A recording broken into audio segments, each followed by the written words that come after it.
Hi, I'm Phil, Technical Manager at Wynn's, and welcome to Wynn's Under the Hood.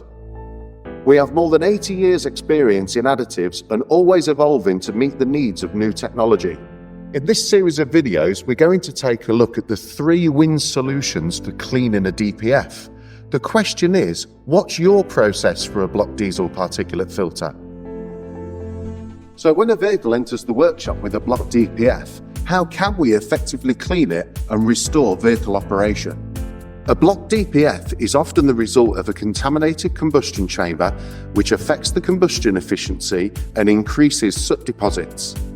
The reason is fouling of the induction system or contaminated injectors, causing incorrect spray pattern and fuel mixture. When a vehicle enters the workshop with a DPF issue, it's important to check the soot loading. Checking the soot loading will help you determine the right course of action and select the right cleaning solution. It's also vital that we check the oil and check the oil system for dilution. At any point when we're working with a DPF system, we must always clean the oil system with Wynn's Oil System Cleaner and change the oil and filter. The solution for soot loading above 70% is Wynn's DPF off-car cleaner.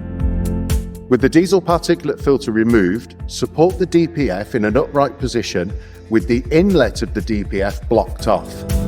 Once this is done, apply Wynn's DPF off-car cleaner to the diesel particulate filter in the reverse direction of the exhaust flow. Once the product is applied to the DPF, allow to soak for more than 90 minutes.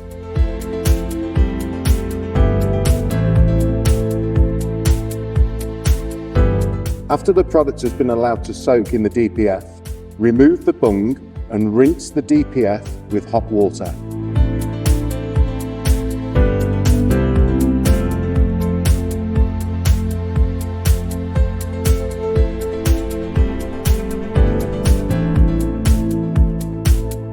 Once flushed clear, gently dry the DPF with an airline, then refit the DPF to the vehicle and carry out an extended road test. For more information, visit our website www.wyns.eu or download our Wynn's Expert app.